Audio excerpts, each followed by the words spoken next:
uma leitura longa, mas é bom que os irmãos também fiquem escutando a palavra, que muitos não leem em casa, vão ler junto na igreja.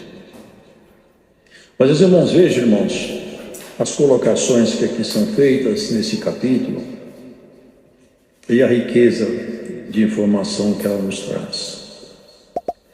Aqui o Senhor começa uma parábola do amigo importuno. Importuno é aquele que não é oportuno, não é?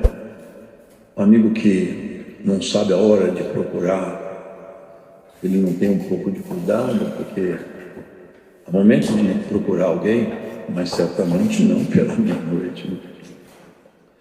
Mas ele conta uma história, uma parábola. Fala assim que um certo homem, ele recebeu uma visita, mas ele não tinha nada em casa.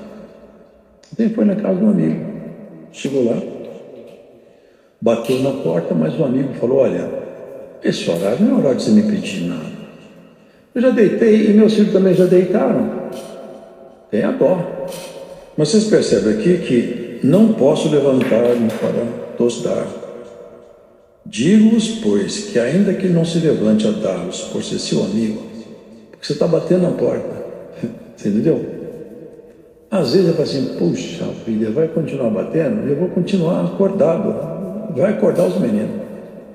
É melhor atender ele, que eu fico livre dele. Pronto, ele vai embora.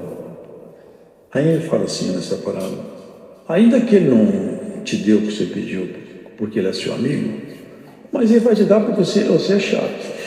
Aí você é enjoado, você não vai embora. Vocês percebem que só aqui ele faz uma analogia que tem fundamento, uma própria história dele. Vocês lembram do centurião? Vocês lembram dele? Vocês lembram daquela mulher com fluxo de sangue? Aquela mulher que era Sirofenícia? Eles, porque, irmãos, aqui tem uma linguagem: amigo de Deus, não são amigos de casa. Quem tem pão? Você viu o que ele pediu? Não é por acaso que está escrito aqui. Olha o que está escrito aqui. Eu também nunca prestei atenção nisso. Foi agora que me chamou a atenção. Empresta-me 3 pães. Vocês percebem que tem uma figura de linguagem aqui? Eu quero 3 pães. Aqui é a figura de quem procura o Senhor. Entendeu? É uma figura. Eu falo assim: até as pessoas que não são minhas amigas, que batem na minha porta, mas insistem, eu atendo. Agora, se você, sendo mau, sabe dar coisa boa para os seus filhos, imagina o vosso Pai que está no céu. A gente não era amigo de Deus, nós éramos até inimigo pelas obras, a humanidade inteira. Quando Cristo morreu por nós, não tinha ninguém com obra para merecer essa amizade. Mas ele subiu no madeiro da cruz e pagou nossas contas. Agora, na condição de amigos, quando você bate na porta, ele fala: se você pedir um pão, ele vai te dar um pão. Se pedir um ovo, ele vai te dar um ovo. Essas são as figuras da linguagem. Ele não vai te dar uma serpente.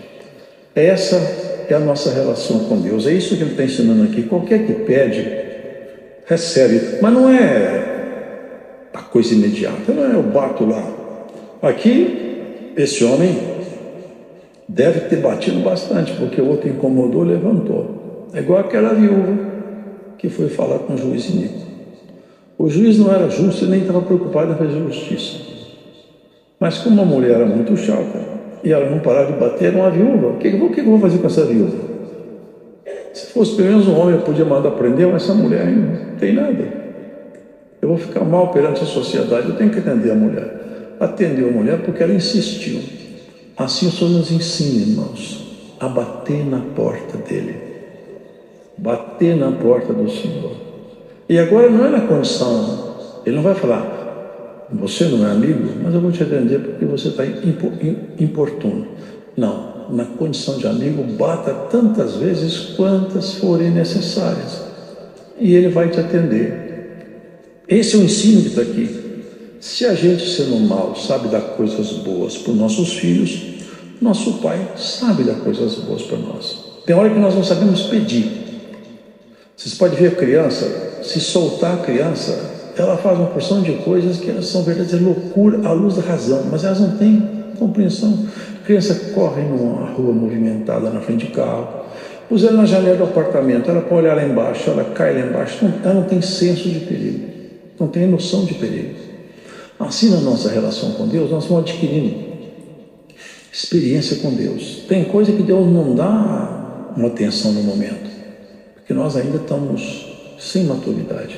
Na medida que nós vamos caminhando na nossa relação com Deus, vai estreitando o relacionamento, nós sabemos como pedir, sabe o momento oportuno de dar. É assim que acontece. Vocês vão vir aqui hoje? Aqui não tem teatro, aqui é um lugar santo. Coisas que não podem acontecer à luz da própria ciência, mas à luz da fé acontece. Quantas coisas nós vimos aqui hoje que a medicina não consegue entender, e não vai entender nunca, porque não são coisas da medicina, são coisas do céu. É Deus atuando na matéria, é isso aí, eu já vi isso acontecer. É Deus atuando aqui, porque Ele foi que criou tudo. Aqui não tinha nada. Você sabe o que é nada? Essas coisas a gente tem que meditar um pouco. Um dia desse eu ouvi. Foi um dia desse me deu a palavra. A sabedoria fala assim: eu estava com Ele, com Deus, quando Ele compassava a face do abismo. Você já para pensar nisso? Eu olho a face de alguém, eu olho a face da irmã, dos irmãos, a face. Para ver a face do abismo, eu tenho que olhar de um lugar que o abismo esteja abaixo de mim, não é isso? Deus do céu, Ele olhou o nada, era a face do abismo, não tinha nada. Vocês já pensaram que é nada? Não tinha tempo, não tinha espaço, não tinha matéria. O cronômetro do tempo não foi acionado ainda. Como o tempo no céu, eu não sei, mas na terra não tinha, porque não tinha terra, não tinha nada aqui, era o vazio absoluto, não existia nada. Foi Deus, Ele compassou. Sabe o que é compassar? É pegar um compasso e começar a fazer o desenho. Foi Ele que criou tudo, é uma figura de linguagem. Ele compassou, Ele começou a fazer os compassos da criação. Assim Ele está fazendo conosco. Nós também, irmãos, somos, de alguma maneira, frutos do trabalho da mão de Deus. Vocês lembram o que o Senhor falou para Jeremias? Vai lá na casa do oleiro. Jeremias foi, mas o Senhor não combinou nada do que ia fazer lá. Fica aí. Ele ficou olhando o oleiro, pegar um conjunto de argila, mexer. Ele tinha feito até um vaso. De repente o vaso caiu da mão do oleiro. Aquele dia quem fez o vaso cair não foi o oleiro, foi o Senhor. Quebrou o vaso. O oleiro pegou o vaso e começou a fazer outro vaso com a mesma argila. O Senhor falou com ele: você está vendo isso aí, Jeremias? Eu não posso fazer a mesma coisa com a casa de Israel. Então o que aconteceu com a humanidade foi isso mesmo. O vaso quebrou, mas agora tem um oleiro mexendo no vaso. E a face do abismo, irmãos, aqui na terra, o que tem aí são trevas cada dia mais profundas. Mas se nós tivermos essa confiança, nós vamos pedir e o Senhor vai nos dar. Mas aqui no final desse primeiro passagem, quanto mais dará o Pai Celestial, o Espírito Santo, àqueles que lhe o pedirem. Você já pararam para prestar atenção nisso? Eu nunca parei. Quer dizer que o Espírito Santo, eu já tenho o Espírito Santo, a irmã já tem, sim, já tem. Mas olha o que está falando aqui: se você pedir, o Espírito de Deus vai aumentar em você a porção, de tal maneira que você vai cada vez mais ter mais de Deus dentro de você. É isso que ele está dizendo. Você pode pedir muitas coisas, mas peça isso aí. Pede para o Senhor aumentar a porção do Espírito dele em você. Você vai ser uma pessoa muito mais feliz. Porque as pessoas falam de felicidade, são tantas formas variadas de ser feliz, mas tudo passageiro. Agora, a felicidade é essa, irmãos. É nós termos, como diz o salmista, a felicidade de termos o Senhor como pastor. É o Senhor e nós temos esse estreitamento. É a coisa mais maravilhosa que existe, irmão.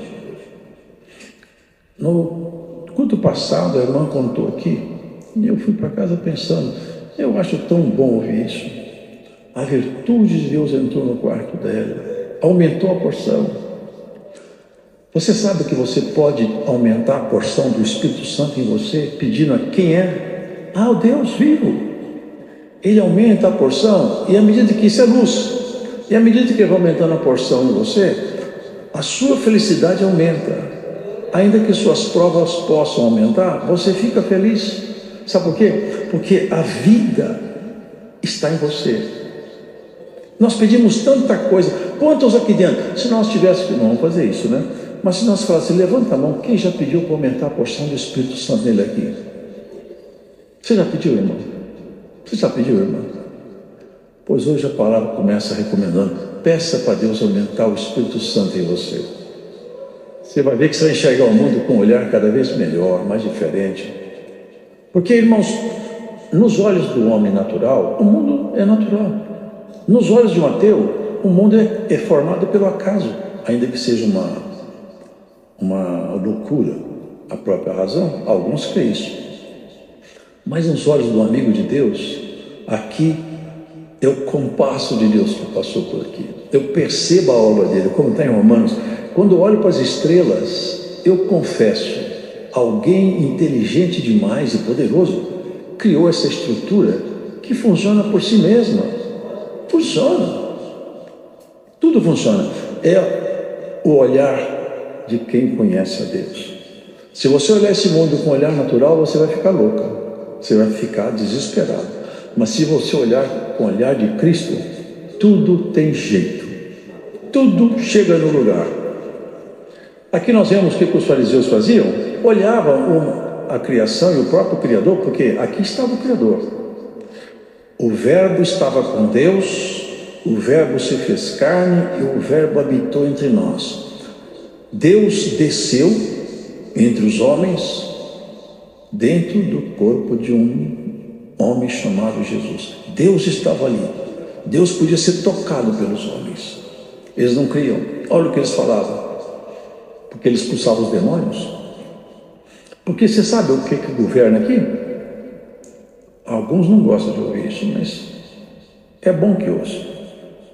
As pessoas aqui, irmãos, muitas das coisas más que acontecem, muitas, se nós tirássemos um retrato, o que está operando, você vai ver quem que está atuando naquela pessoa, naquele momento mal. É uma força invisível que o homem não conhece. Não é um bicho com chifre, não. É um espírito que penetra dentro da mente das pessoas. E depois, se não tomar cuidado, desce no coração e governa a casa como se fosse um trono. Faz coisas abomináveis e horríveis. Por quê? Porque foi dominado. Desde que Adão pecou, essas forças que foram expulsas do céu, elas estão aqui. Mas não tem alegria mais, não tem felicidade. Esses espíritos só vivem angústias. Sabe por quê? Porque eles sabem o que eles perderam. Eles andaram nos espaços de Deus, agora estão dentro desse ambiente. Isso aqui é abismo exterior. A face do abismo, foi nos abismos que Deus construiu esses mundos. Isso aqui é abismo. Aqui não tem glória não, aqui é abismo. Eles vivem aqui. Eles precisam de um lugar para encontrar repouso, você sabe isso. Eles não encontram repouso em carro novo, em casa nova, em plantação, em dia de banco. Eles precisam de um lugar para ter repouso. Sabe onde é o lugar deles? É o coração do ser humano. Quando eles entram dentro de um templo, eles param de ter angústia, porque nós somos templo. Isso é que é o terrível. Quando os homens são possuídos por esses espíritos, eles passam a praticar obras abomináveis próprias do espírito que entrou neles, e eles são arrastados a viver como animais, porque esses espíritos levam as pessoas a viver de uma forma deplorável. E Jesus, quando via esses espíritos habitando nessas pessoas, que ele falava: vai embora. E quando o espírito ia embora, todo mundo deveria dar glória a Deus. Aqui, o homem era mudo, mas de fato ele não era mudo. Quem era mudo era o demônio. O Senhor falou que sai dele, o espírito dos demônios saiu e o homem falou. Tem uns que falam demais, porque tem demônios que falam: vai embora, eu paro de falar. Esse era mudo, começou a falar. Cada tipo de demônio tem uma ordem do Senhor para limpar. Isso ele estava fazendo. Ele falou assim: ele expulsa demônio para Beelzebul. Aqui vem uma coisa terrível demais: a blasfêmia contra o Espírito Santo. É quando o Espírito de Deus está agindo e alguém assinala essa ação uma má fama ao Espírito de Deus. Ele falava. Ele expulsa os demônios por Beelzebul, príncipe dos demônios. Se uma casa estiver dividida, ela não subsiste. Um reino dividido não subsiste. Se eu sou do lado do demônio, como que eu expulso o demônio? Se eu fosse do lado dele, eu tinha que juntar, não espalhar. Olha o que ele fala, irmãos. Se eu expulso o demônio por Beelzebul, por quem expulso vossos filhos? Quando o valente guarda armada a sua casa e em segurança está tudo quanto tem. Esse aqui os irmãos já conhecem. Mas sobrevindo outro mais valente do que ele, vencendo, tira-lhe toda a armadura em que confiava e reparte os seus despojos. Quem não é comigo é contra mim, quem comigo não ajunta, espalha.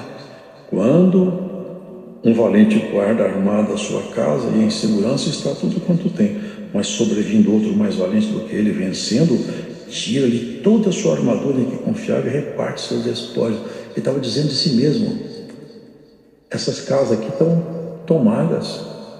Esse valentão, nosso inimigo, ele tomou essas casas aqui. Não foi para isso que Deus criou o ser humano, não, para ser habitação de espírito caído, não. Ele é um valentão, está tomando as casas, mas eu cheguei aqui, estou mandando ele sair. Vai embora daqui. É isso que eu estou fazendo, porque tem um mais valente do que ele que chegou. Ele foi valente até eu chegar, agora ele não é mais. Um leão, irmãos, quando está numa savana, eu já vi isso aí. O leão está lá e dá aquela zurrada, até assusta. Eu já vi um leão de perto, irmãos, é uma cabeça desse tamanho assim.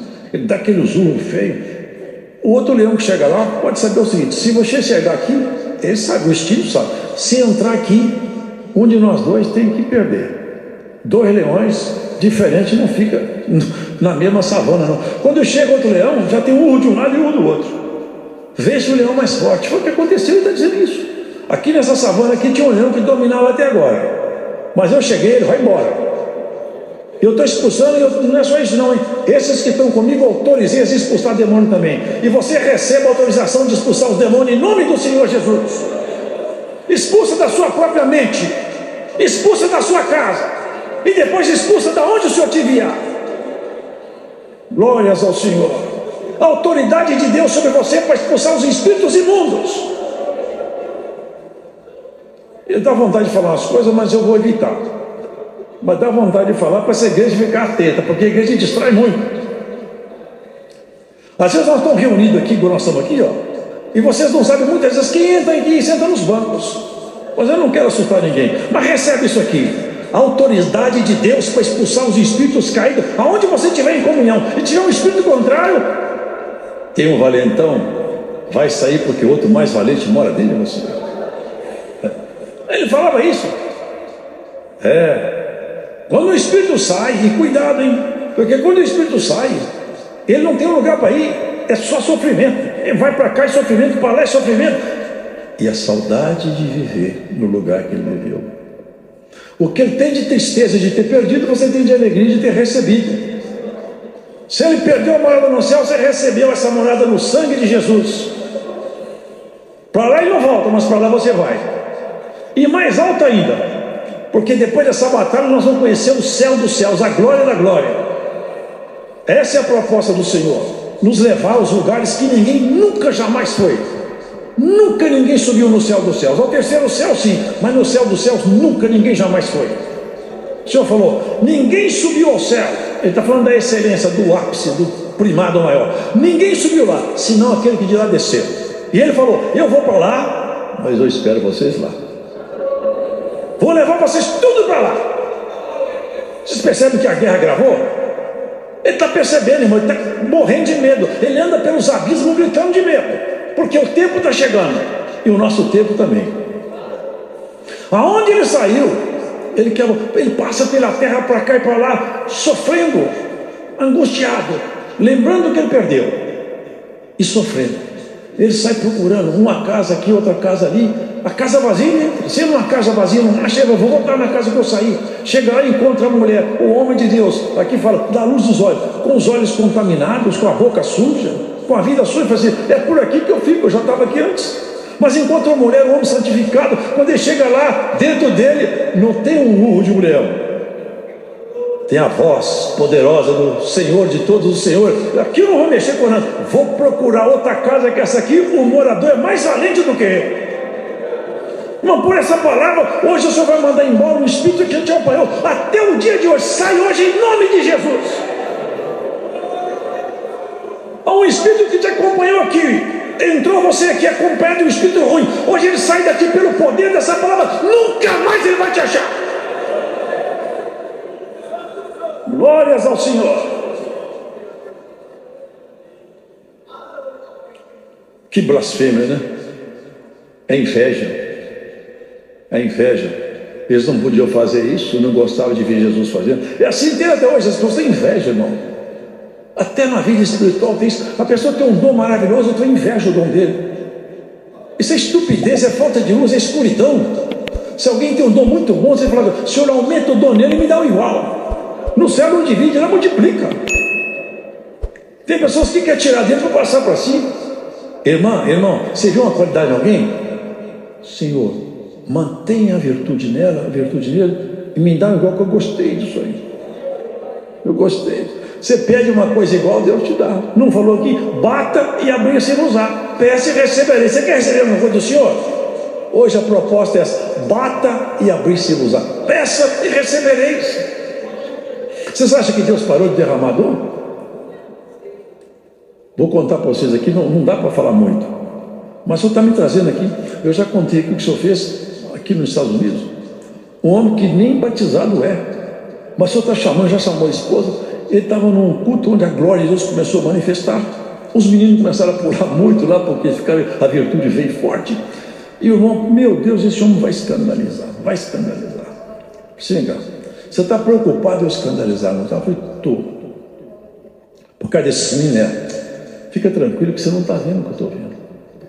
Eu estou vendo descer uma luz. Essa luz, quando bate na cabeça dele, sai pulando, porque eles não conseguem segurar a virtude de Deus. Mas eles não estão maduros ainda. Vai chegar um tempo que essa virtude vai chegar neles, não vão pular mais. Fica tranquilo. Ainda estão muito novos na fé. Irmão, os olhos espirituais. Sabe o que nós temos que olhar, mudar nosso olhar? Pegar o olhar do Senhor de vez em quando emprestado. Então, que nós queremos jogar todo mundo fora. O Senhor quer todo mundo para dentro. Ele conserta todo mundo, dá jeito com todo mundo. Só não vai ficar com ele aquele que não quiser. Mas todo mundo que quiser o Senhor, ele vai dar um jeito. E tudo que você pedir, no tempo oportuno, do jeito dele, ele vai te dar. É isso que ele promete para nós. Olha quantas técnicas o inimigo tem. Se vocês observarem que ele estava fazendo tudo isso aqui, ele deu uma lição naqueles homens lá. Quem não é comigo é contra mim. Sabe o que ele está falando? Vocês estão lutando contra mim, depois nós acertamos as contas. Por enquanto fica, mas daqui a pouco nós vamos acertar as contas. É isso que ele estava falando. Quando o espírito sai do homem, sai procurando outro lugar. Agora ele fala aqui na frente. E quando acontece isso, o último estado desse homem é pior do que o primeiro. Acontecendo que ele dizendo essas coisas, não sei se vocês perceberam isso, no meio da multidão levantou uma mulher. Mas não é um elogio aqui. É a técnica do nosso adversário. Atacou de frente para ver se desequilibrava ele. Não desequilibrou, claro que não. Ele expulsa os demônios por Beelzebul. É forte, né? Ele podia ficar, e tentaram tirar o equilíbrio dele, mas não tiraram. Aí uma mulher levanta lá. Quem que vocês acham que tomou a boca dessa mulher? Bem-aventurados os peitos que te amamentaram. Estava trazendo a honra para a mãe dele. Vocês perceberam isso? Desviar a atenção. A mãe dele, ele poderia falar: realmente minha mãe é bem-aventurada tu é entre as mulheres. Mas esse elogio é para fazer recair sobre a mãe dele um mérito que não cabe a ela. Olha o que falou: mantes bem-aventurados os que ouvem e guardam a palavra de Deus. Vocês percebem as técnicas que tem no nosso adversário? Você sabe que muitas vezes já usou essas técnicas contra você? Vendo até onde que você consegue manter o equilíbrio. Tem hora que ele experimenta a gente para a gente sair do equilíbrio emocional. Instiga até você falar o que você não pode, reagir como não convém. Aí entra numa batalha que você troca de arma, você pega as armas erradas. No dia que Davi tentou usar aquela armadura de Saul, ele se atrapalhou tudo. Você tira esse negócio de mim, porque eu não sou acostumado com isso. Eu sou tomador de conta de ovelha, eu não sou guerreiro. Tira isso de mim. Quando ele tirou a armadura de Saul, Cristo colocou a armadura do céu nele. E assim Deus vai fazer com você. Toda vez que você tirar sua armadura, Cristo vai te armar. Toda vez que o inimigo se levantar, ele vai cair. Toda vez que ele parar no seu caminho, a voz do Todo-Poderoso vai ser como o urro de um poderoso leão. Ele vai sair do seu caminho, porque ele é valente, mas contra o Senhor não tem valentia, não. Essa é a exposição da palavra, irmão. Vocês não dá para pregar mais, vocês não acreditam em mim, vocês querem sinal. Falou do sinal do profeta Jonas, da candeia do corpo. Contou, ele falou com os escribas, quando ele foi chamado para comer na casa de um certo homem, ele não lavou a mão. Os escribas e fariseus começaram a julgar ele. Ei, mas este homem aí nem lava a mão para sentar na mesa. Mas ele não estava lavando a mão, não. Ele estava lavando o coração das pessoas. E lavava a alma. Ele fala assim: todos vós já estáis limpos pela palavra que eu vos tenho falado. É desviar o foco. Enquanto eles olhavam um detalhe do Talmud, que nem é a palavra de Deus, não estava observando o que o senhor fazia. Aí um doutor da lei, porque nós temos muitos doutores, irmãos, muitos doutores, eles se sentem acima do juízo de Deus. Um deles falou: quando o senhor fala essas coisas aí, porque olha o que ele falou aqui, hipócrita, vocês sabem o que vocês parecem para mim? Vocês parecem para mim esses sepulcros, que as pessoas fazem um trabalho bonito, parece um mármore, tudo trabalhado. E quem olha por fora fala: que coisa bonita, olha aí, até os nomes, até a letra é bonita, olha, mas lá dentro só tem podridão. Vocês são assim. Vocês parecem bonitos, mas o coração seu, eu conheço, só tem podridão aí. Vocês são hipócritas, mentirosos, isso que vocês são. Esse povo simples que me recebe, vocês não recebem, vocês são sepulcros pintados de branco. Vocês são mortos, e esse povo está vivendo pela minha palavra. O doutor da lei, o especialista em Deus, aqui sempre tem esse. Respondendo um dos doutores ali, disse-lhe: mestre, quando dizes isso, também nos afronta a nós. Ou seja, pode parar por aí, porque agora você está mexendo com os doutores. É difícil, né, irmãos? Sabe o que ele falou? Enquanto os pequenininhos tocavam na veste dele, abaixavam-se para receber sua bênção. Quando ele andava de jumentinho, colocaram ramos de palmeira, hosâna que veio no Senhor. Esse aqui foi dar uma lição para o Senhor. Ai de vós também, doutores da lei, que carregais os homens com cargas difíceis de transportar, e vós mesmos nem ainda com um dos vossos dedos tocai nessas cargas. Ai de vós que edificai os sepulcros dos profetas, e vossos pais os mataram. Por isso também diz a sabedoria de Deus: profetas e apóstolos mandarei, e eles matarão uns e perseguirão outros, para que dessa geração seja requerido o sangue de todos os profetas, que desde a fundação do mundo foi derramado. Ai de vós, doutores da lei, que tiraste a chave da ciência. Ai, coisa triste. A chave abre as portas, permite eu entrar. E a chave que permitia o homem entrar no reino era a compreensão do texto bíblico que anunciava Jesus como Messias. Eles tinham visto que a palavra apontava para Jesus. Mas sabe o que fizeram? Tiraram a chave. Porque Jesus era muito simples, tirava o prestígio deles. Não falaram. O que eles iam falar? Esse é o Messias, como João falou. Eis aqui o Cordeiro de Deus. Eles tiraram a chave. Falaram que eles expulsavam para o Beelzebul. Vocês tiraram a chave da ciência. Vocês não vão entrar, não. Mas vocês estão atrapalhando quem quer entrar. Ai de vós! Mas bem-aventurados são os irmãos, porque a chave da ciência foi colocada e você entrou dentro do reino. A palavra de Deus te deu acesso ao reino. Quantos irmãos estão aí? Aqui são doutores ali, não falou sobre os pessoas simples. Quem tirou a chave da ciência foram os doutores ali, estão tirando até hoje. Hoje eles ensinam Jesus que não faz milagre, que não derrama dom, que não... Vocês viram aqui hoje? Quem será que combinou com os irmãos para contar tudo isso aqui? Você está vendo aqui hoje? Você veio cá visitar essa igreja hoje? Vai para sua casa meditando nisso. O Deus nunca mudou, viu? Foram os doutores da lei que mudaram. O Senhor Deus nunca mudou. Você escolhe se você quer aprender mais com os doutores da lei ou com o Senhor de todos os espíritos, Jesus, o Filho de Deus. Ele pode te ensinar. Os doutores da lei podem te ensinar muita coisa, mas não o caminho do céu. Deus seja louvado.